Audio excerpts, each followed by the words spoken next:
যতদূর হয়েছিল তার মধ্যে দুজন প্রায় পড়া দিয়েছে। হ্যাঁ, দুজনই হবে, আর বেশি নেই। বেশিরভাগ জনই পড়াশোনা করে না মনে হয়, তবুও পড়াশোনা করবে বাড়িতে। দেখো আজকে হবে যতদূর হয়েছিল কালকে বিভিন্ন মৌলের, বিভিন্ন ইলেকট্রনের, প্রোটনের আর নিউট্রনের ভর সম্পর্কে বলেছিলাম শেষ। তারপরে হবে যে পরমাণু কেন নিস্তড়িত হয়, বা পরমাণু নিস্তড়িত হয় কেন। বুঝছেন? পরমাণু নিস্তড়িত হয় কেন? তাহলে পরমাণু নিস্তড়িত হয় কারণ হচ্ছে, আমরা জানি, বলেছিলাম যে পরমাণুর মধ্যে কি থাকে, ইলেকট্রন থাকে, প্রোটন থাকে আর নিউট্রন থাকে। কিন্তু নিউট্রনের কি থাকে না, আধান থাকে না। প্রোটনের কি থাকে, ধনাত্মক আধান থাকে। আর সেখানে ইলেকট্রনের থাকে ঋণাত্মক আধান। এবার হবে একটি পরমাণুর মধ্যে, একটি পরমাণুর মধ্যে নিউক্লিয়াসে যতটা প্রোটন থাকবে, ঠিক বাইরের কক্ষপথে ততটাই কি থাকবে, ইলেকট্রন থাকবে। তাহলে একটা পরমাণুর মধ্যে প্রোটন সংখ্যা আর বাইরের ইলেকট্রন সংখ্যা সবগুলো সমান থাকে। তাহলে ইলেকট্রন সমান প্রোটন। তাহলে ইলেকট্রন আর প্রোটন সর্বদা যেহেতু সমান থাকে, তাহলে কি হবে, এটা প্লাস এটা মাইনাস, তাহলে প্লাস মাইনাস যদি সমান হয় তাহলে সেটা কি হবে, নিস্তড়িত হবে, মানে সেটা বাইরে থেকে তড়িৎ প্রকাশ করবে না। এবার হবে যে যখন নিস্তড়িত হচ্ছে, এবার যদি আমি প্রোটনকে তো সরাতে পারবো না, প্রোটনকে যদি সরানো হয় তাহলে মৌলটা পরিবর্তন হবে। যে মৌল ধরে নাও যে এটা সোডিয়াম ছিল, তাহলে একটা যদি আমি সরিয়ে প্রোটন যদি একটা সরিয়ে নিই, তাহলে সোডিয়ামের প্রোটন সংখ্যা হচ্ছে 11। যদি একটা সরিয়ে নেওয়া হয় তাহলে এটা হয়ে যাবে 10। তাহলে যদি 10 হয় তাহলে সেটা হয়ে গেল নিয়ন, মানে মৌলটাই পরিবর্তন হয়ে গেল। এটা সোডিয়াম মৌল ছিল, এটা হয়ে যাচ্ছে নিয়ন মৌল। তাহলে প্রোটন সংখ্যার কোনোদিন পরিবর্তন করা যাবে না। তার জন্য এখানে আরেকটা কোশ্চেন আসতে পারে যে মৌলের নিজস্ব ধর্ম বলতে প্রোটনকে কেন বোঝানো হয়, বা মৌলের নিজস্ব ধর্ম বা স্বকীয় ধর্ম বলতে কি বোঝায়। তাহলে এখানে যেটা বললাম যে পরমাণু নিস্তড়িত হয় কেন, তাহলে পরমাণু নিস্তড়িত হওয়ার পিছনে কারণ হচ্ছে যে পরমাণুর মধ্যে নিউক্লিয়াসে যতটা প্রোটন থাকে, নিউক্লিয়াসের বাইরে ইলেকট্রন মহলে ঠিক ততটাই ইলেকট্রন থাকে। তাহলে প্রোটন সংখ্যা আর ইলেকট্রন সংখ্যা যেহেতু সমান, প্রোটন সংখ্যা আর ইলেকট্রন সংখ্যা সমান হওয়ার জন্য প্রোটনের ধনাত্মক চার্জ, ইলেকট্রনের ঋণাত্মক চার্জ। তাহলে ইলেকট্রন ঋণাত্মক আর ধনাত্মক চার্জ কি পরস্পরের সাথে সমান। যখন এই দুটো সমান তাহলে কি হবে, সেটা নিস্তড়িত হবে। দ্বিতীয়বার বললাম যে এর প্রোটন সংখ্যা কোনোদিন পরিবর্তন হবে না। একটা মৌলের বা একটা নির্দিষ্ট মৌল বলতে সোডিয়ামের প্রোটন সংখ্যা কোনোদিন চেঞ্জ হবে না। প্রোটন সংখ্যা যদি চেঞ্জ করা হয় তাহলে সেটা আর সোডিয়াম থাকবে না, আলাদা মৌলতে পরিণত হবে। এখানে একটা উদাহরণ দিয়ে বলেছি যে সোডিয়ামের 11টা প্রোটন থাকে, 11টা ইলেকট্রনও থাকে। তাহলে 11টা প্রোটনের মধ্যে যদি আমি 10টা প্রোটন করে দিই, একটা প্রোটন সরিয়ে নিই, তাহলে সেটা হয়ে যাবে নিয়ন মৌল। তাহলে প্রোটন সংখ্যার পরিবর্তনের সাথে সাথে কিন্তু সেটা আলাদা মৌলতে পরিণত হচ্ছে। তার জন্য এখানে আরেকটা প্রশ্ন আসতে পারে যে পরমাণুর স্বকীয় ধর্ম বা নিজস্ব ধর্ম বলতে কি বোঝায়। তাহলে পরমাণুর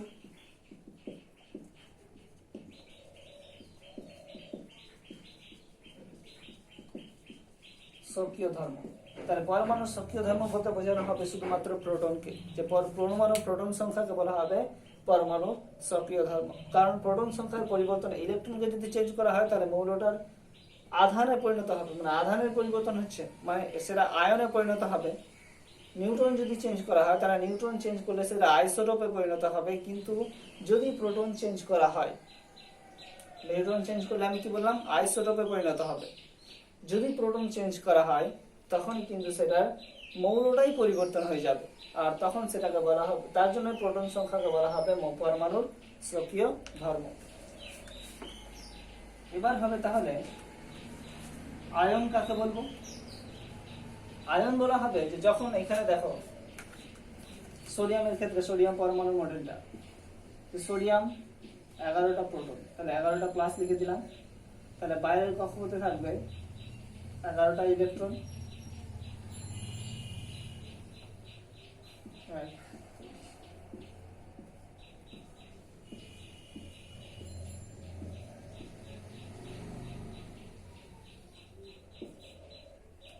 ইলেকট্রন। এবার এই 11টা প্লাস ভিতরে আছে আর 11টা ইলেকট্রন বাইরে আছে। এবার এই সমস্ত পরমাণুগুলো কি চাইবে, যে এরা চাইবে সর্বদা তার পার্শ্ববর্তী নিষ্ক্রিয় গ্যাসের মতো আচরণ করতে বা নিষ্ক্রিয় মৌলের মতো আচরণ করতে। তাহলে সোডিয়ামের যেহেতু 11 আছে, কিন্তু এর পার্শ্ববর্তী নিষ্ক্রিয় যেটা মৌল আছে তার প্রোটন সংখ্যা হচ্ছে 10। তাহলে নিয়ন, তাহলে 10 নিয়ন যেহেতু 10, তাহলে এর ইলেকট্রন সংখ্যাও 10 থাকবে। তাহলে ইলেকট্রন সংখ্যা যদি 10 থাকে, তাহলে এই সোডিয়ামটা কি চাইবে, যে এর বাইরের একটা ইলেকট্রনকে বাইরে বের করে দিয়ে 10টা ইলেকট্রন পূর্ণ করতে। আর 10টা যখনই ইলেকট্রন পূর্ণ হবে তখন সেটা কি হবে, নিয়নের মতো আচরণ করতে শুরু করবে বা নিয়ন গ্যাসের ইলেকট্রন সংখ্যার মতো আচরণ করতে শুরু করবে। এখানে সবচেয়ে বড় পয়েন্ট হচ্ছে যে নিষ্ক্রিয় মৌল বলতে কি বুঝবো। নিষ্ক্রিয় মৌল বলতে বুঝবো যে সমস্ত মৌলের সর্বশেষ কক্ষপথে ইলেকট্রন সংখ্যা হবে 8। যে সমস্ত মৌলের সর্বশেষ কক্ষপথে ইলেকট্রন সংখ্যা 8টা থাকবে সেই সমস্ত মৌলকে বলা হবে নিষ্ক্রিয় মৌল। যেমন নিয়ন, আর্গন, ক্রিপ্টন, জেনন ইত্যাদি ইত্যাদি। হিলিয়ামও আছে, কিন্তু হিলিয়াম যেহেতু 2, তার জন্য এর সর্ববস্তু কক্ষপথে ইলেকট্রন সংখ্যা 2। তাহলে এটা হিলিয়াম ছাড়া বাকি সমস্ত মৌলের সর্বশেষ কক্ষপথে ইলেকট্রন সংখ্যা যদি 8টি হয়, তাহলে সেটাকে বলা হবে নিষ্ক্রিয় মৌল। এবার হচ্ছে এখানে সোডিয়াম নিয়ে আলোচনা করছিলাম, যে সোডিয়াম কি করছে। তাহলে সোডিয়াম সবসময় চাইবে যে ওর বাইরের একটা ইলেকট্রন আমি ছেড়ে দিই, ছেড়ে দিয়ে ও নিষ্ক্রিয় গ্যাসের মতো আচরণ করতে চাইবে। তাহলে যখনই একটা ইলেকট্রন ছেড়ে দিবে তখন এর উপরে হয়ে যাবে পজিটিভ চিহ্ন, ধরো সোডিয়াম Na+। তাহলে Na+ যখন হবে তাহলে কি হয়েছে, এরা তড়িৎগ্রস্ত কণায় পরিণত হয়েছে। প্লাস মানে কি, ও ইলেকট্রন ছেড়েছে, তাহলে ইলেকট্রন ছেড়েছে মানে কি আছে, তার ঋণাত্মক চার্জ কমে গেছে। আমরা কি জানি, ইলেকট্রন মানে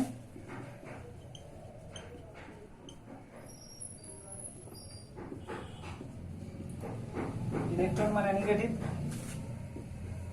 তাহলে ও ঋণাত্মক চার্জ কি করেছে, বাইরে করেছে। তাহলে এর মধ্যে প্রোটন সংখ্যা বেড়ে গেছে। তাহলে প্রোটন সংখ্যা যদি বেড়ে যায়, তাহলে ধনাত্মক চার্জের পরিমাণ কি হয়েছে, বেড়ে গেছে। তার জন্য এখানে বলা হলো Na+, ও কারণ ও একটা ইলেকট্রন ছেড়ে দিয়েছে। তাহলে তড়িৎগ্রস্ত কণায় পরিণত হয়েছে। তাহলে এখানে বলবো যে তড়িৎগ্রস্ত যে কোনো পরমাণু বা মূলককে বলা হবে আয়ন। তাহলে আয়নকে কি বলা হলো, তড়িৎগ্রস্ত যে কোনো পরমাণু বা মূলক। মূলকের ক্ষেত্রে কি হতে পারে, NH4+। আসলে NH3 যেটা হবে সেটা হচ্ছে অ্যামোনিয়া। এটা হচ্ছে সুস্থিত। এখানে কি আছে, প্লাস মাইনাস কিছু হবে না, কিন্তু এখানে যেহেতু একটা হাইড্রোজেন বেশি আছে তার জন্য হাইড্রোজেনের জন্য NH4+ হয়ে গেছে। তাহলে এটাকে বলা হবে তখন মূলক।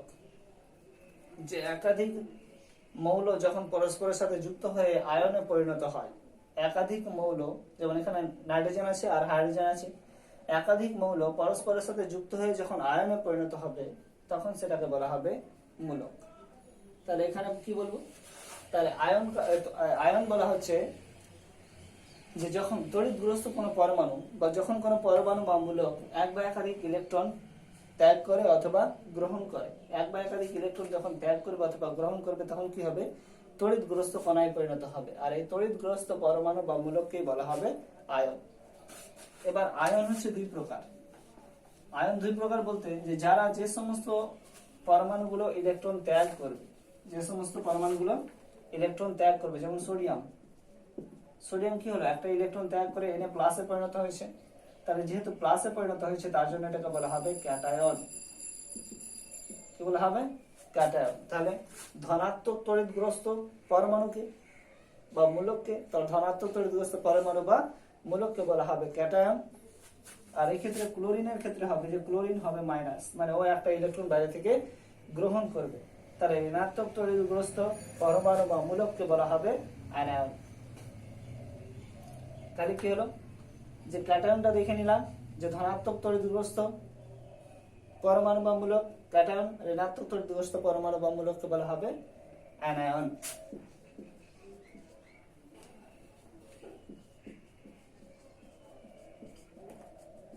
তাহলে আয়ন কত প্রকার, আয়ন 2 প্রকার, ক্যাটায়ন আর অ্যানায়ন।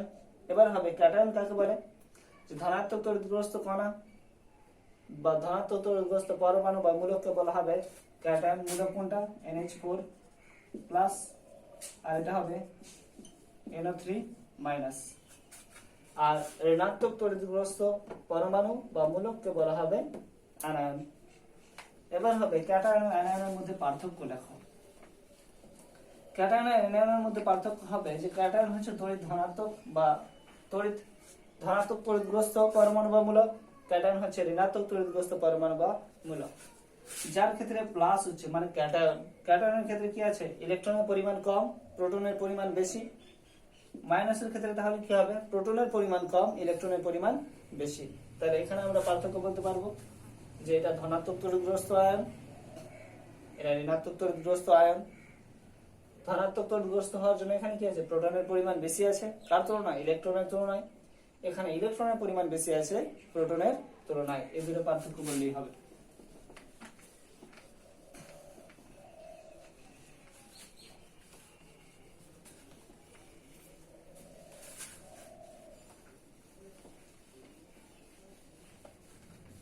এর আগের দিন একটা জিনিস বলা হয়নি, সেটা হচ্ছে নিউক্লিয় বল বলতে কি বোঝায়।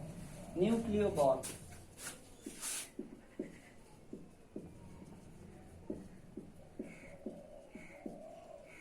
নিউক্লিয় বল কি? নিউক্লিয় বল হবে যে নিউক্লিয়াসের মধ্যে, তাহলে নিউক্লিয়াসের মধ্যে কি থাকে, একটা হচ্ছে প্রোটন আর একটা হচ্ছে নিউট্রন।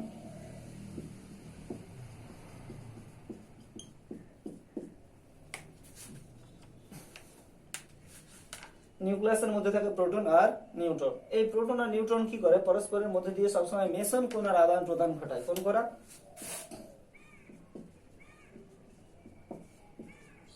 সবসময় মেসন কণার আদান প্রদান ঘটায়। এই যে মেসন কণার যখন আদান প্রদান ঘটে, তখন কখনো এই প্রোটনটা এটা প্রোটনে পরিণত হয়, এই নিউট্রনটা এই নিউট্রনে পরিণত হয়। তাহলে পরস্পরের মধ্যে কি থাকে, একটা আকর্ষণ বল ক্রিয়া করে শুধুমাত্র মেসন কণার আদান প্রদানের জন্য। তাহলে এই মেসন কণার আদান প্রদানের জন্য যে আকর্ষণ বল কাজ করে, বা প্রোটন আর নিউট্রনের মধ্যে যে আকর্ষণ বল কাজ করে, সেই আকর্ষণ বলকেই বলা হবে নিউক্লিয় বল। তাহলে পরমাণু নিউক্লিয়াসে প্রোটন আর নিউট্রন কণার মধ্যে যে আকর্ষণ বল কাজ করে, সেটাকে বলা হবে নিউক্লিয় বল। নিউক্লিয় বলের মান মহাকর্ষীয় বলের তুলনায় 10⁻30 গুণ বেশি, মানে অনেক গুণে বেশি।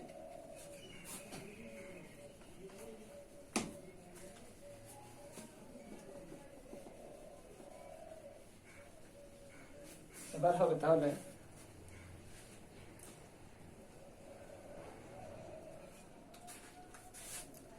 এমন একটি পরমাণুর নাম লেখো যাতে নিউট্রন কণাই নেই। বা এখন এরকম প্রশ্ন আসতে পারে যে নিউট্রন বিহীন একটি পরমাণুর নাম লেখো। নিউট্রন বিহীন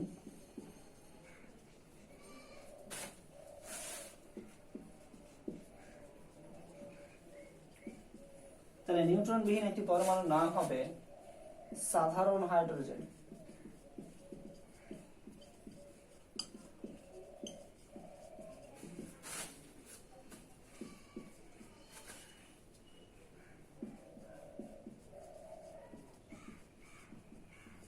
বা প্লুটোনিয়াম, বা লিখতে পারো H11।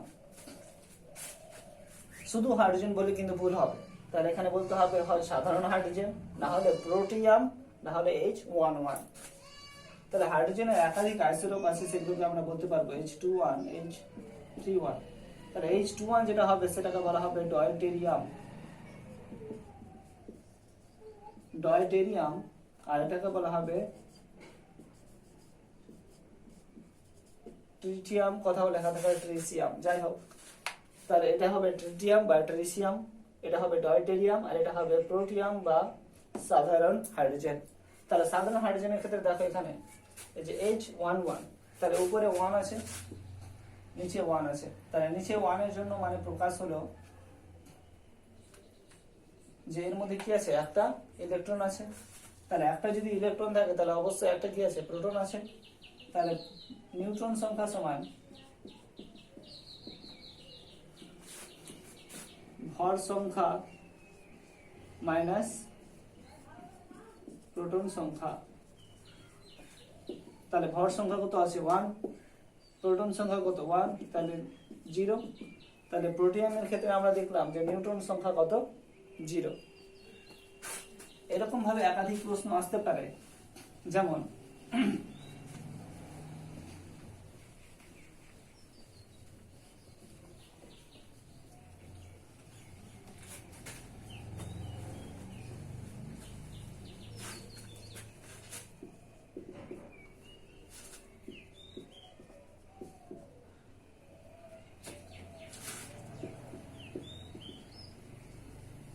পরমাণুর পর সংখ্যা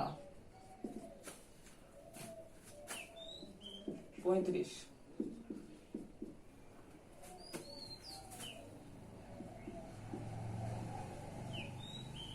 প্রোটন সংখ্যা 17,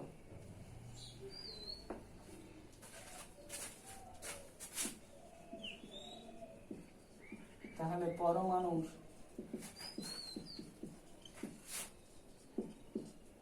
ইলেকট্রন সংখ্যা ও নিউট্রন সংখ্যা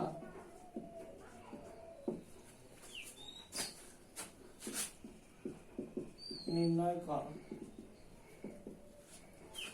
তাহলে এখানে কি দেওয়া আছে? ভর সংখ্যা দেওয়া আছে আর প্রোটন সংখ্যা দেওয়া আছে। তাহলে আমরা জানি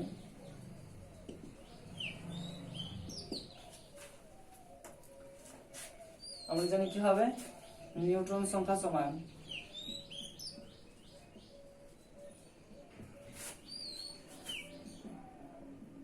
ভর সংখ্যা মাইনাস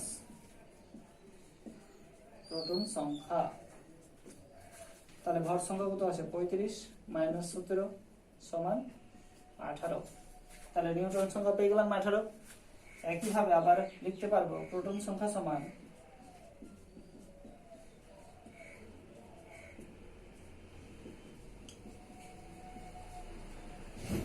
ইলেকট্রন সংখ্যা। তাহলে প্রোটন সংখ্যা কত? 17। তাহলে ইলেকট্রন সংখ্যা কত হবে?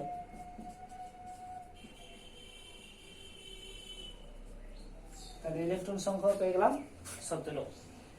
তাহলে এরকম প্রশ্ন আসতে পারে যে এখানে যদি ভর সংখ্যার পরিবর্তে আমি এখানে পরিবর্তন করে দিলাম 23, প্রোটন সংখ্যা করে দিলাম 11, তাহলে এই ক্ষেত্রে কত হবে? এই ক্ষেত্রে নিউট্রন সংখ্যা হয়ে যাবে 23 মাইনাস 11, তাহলে এটা হয়ে গেল 12, এটা হয়ে যাবে 11। তাহলে মৌলটি কি হবে? তাহলে মৌলটি হবে সোডিয়াম, কারণ সোডিয়ামের প্রোটন সংখ্যা 11। এর আগেটা যেটা ছিল সেটা 17 ছিল প্রোটন সংখ্যা, তাহলে সেটা ছিল ক্লোরিন। এরকম করে 20টা অবধি মৌলগুলো মুখস্থ করে রাখবে। এরপরে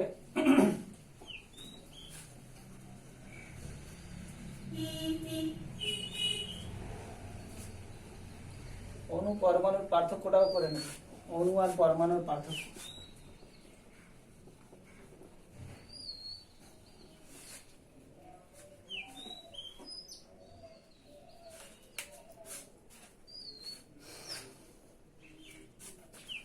এবার হবে প্রশ্ন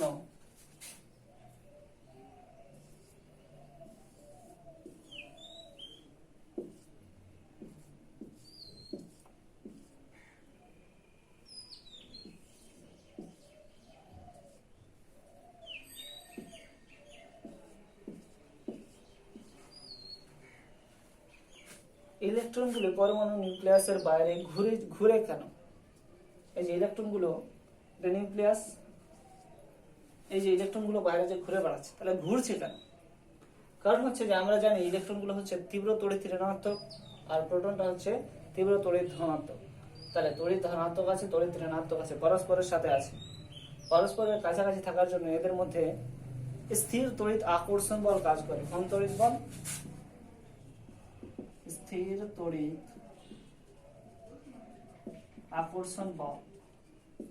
তাহলে প্রোটন আর নিউট্রনের মধ্যে কি, প্রোটন আর ইলেকট্রনের মধ্যে কাজ করে স্থির তড়িৎ আকর্ষণ বল। এই স্থির তড়িৎ আকর্ষণ বলের জন্যই কিন্তু ইলেকট্রনগুলো পরমাণু নিউক্লিয়াসের চারদিকে ঘুরে বেড়ায়।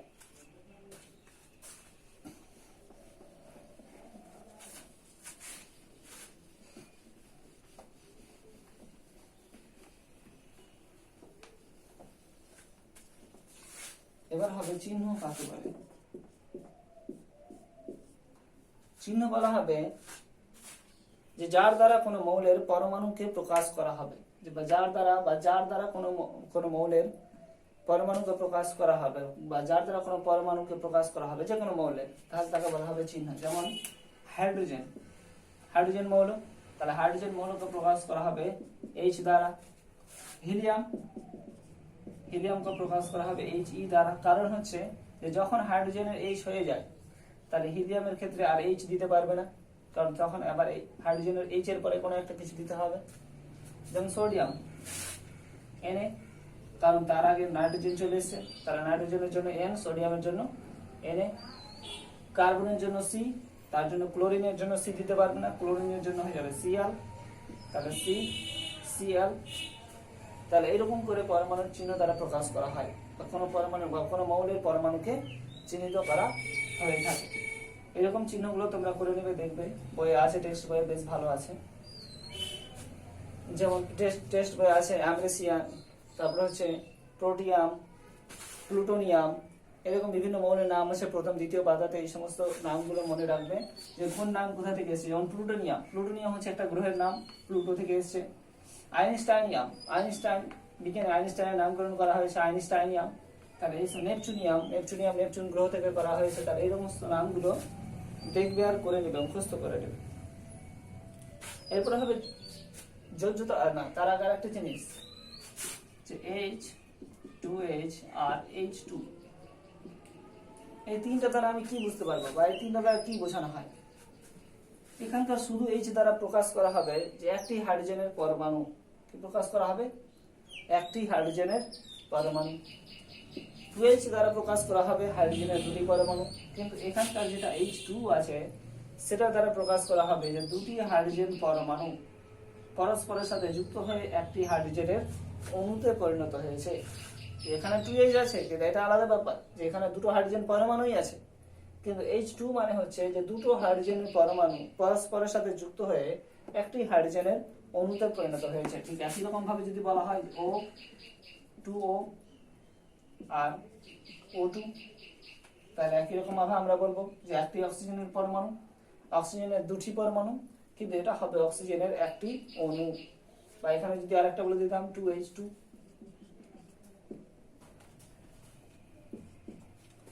তাহলে এখানে অক্সিজেনের একটি পরমাণু, অক্সিজেনের দুটি পরমাণু, অক্সিজেনের একটি অণু, অক্সিজেনের দুইটি অণু। এবার হবে যোজ্যতা কাকে বলবো।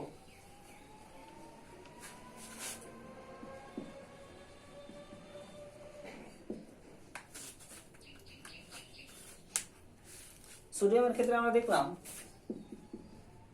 যে ও সবসময় একটা ইলেকট্রন বাইরে বের করে দিয়ে Na+ আয়ন রূপে অবস্থান করবে। তাহলে Na+ আয়ন রূপে অবস্থান করার পর ও কি করতে চাইবে যে আশেপাশে যদি কোনো একটা মৌল থাকে, যেমন এর পাশে যদি ক্লোরিন থাকে, ধরে নিলাম যে এরা কাউকে কখনো কিছু দেয়, এখন অব্দি কিছু দেয়, তাহলে এ একটা ইলেকট্রন ছাড়তে চাইছে আর ও আবার একটা ইলেকট্রন কি করতে চাইবে, গ্রহণ করতে চাইবে। কারণ এর উপরে কি ছিল, মাইনাস ছিল, এর উপরে প্লাস।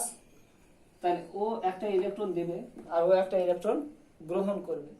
তাহলে এই যখনই একটা ইলেকট্রন দিবে তখনই ও গ্রহণ করবে। তাহলে এরা দুজন কি করবে, পরস্পরের সাথে যুক্ত হয়ে একটি যৌগ গঠন করবে। যেমন Na+ আর Cl- যুক্ত হয়ে তৈরি হলো NaCl। ও একটা দিয়েছে ইলেকট্রন, ও একটা ইলেকট্রন নিয়েছে, তাহলে পরস্পরের সাথে যুক্ত হয়ে NaCl তৈরি করলো। এই যে একটা যৌগ গঠন করার বা একটা বন্ধন, তড়িৎযোজী বন্ধন বা সমযোজী বন্ধন যাই হোক না কেন, তাহলে একটা বন্ধন তৈরি করে পরস্পরের সাথে যুক্ত হওয়াকেই বলা হবে যোজ্যতা। যেমন কোন তড়িৎগ্রস্ত পরমাণু বা মূলক, কোন তড়িৎগ্রস্ত পরমাণু বা মূলক যতগুলো যৌগ গঠন করবে সেটাকে বলা হবে তার যোজ্যতা। এবার হচ্ছে যে একটা এর ক্ষেত্রে সোডিয়াম একটা ইলেকট্রন ছাড়তে পারবে, তার জন্য সোডিয়াম হচ্ছে একযোজী।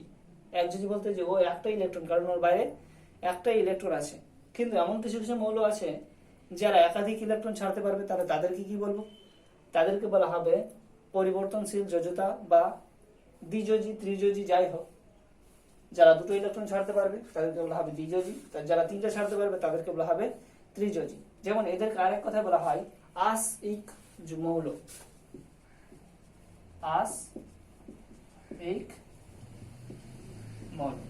তাহলে আসইক মৌল কাকে বলবো, যে যারা যোজ্যতা কক্ষের সবচেয়ে কম ইলেকট্রন ছাড়তে পারবে তাদেরকে বলা হবে আস, আর যারা যোজ্যতা কক্ষের সবথেকে বেশি ইলেকট্রন ছাড়তে পারবে তাদেরকে বলা হবে ইক মৌল। যেমন এর ক্ষেত্রে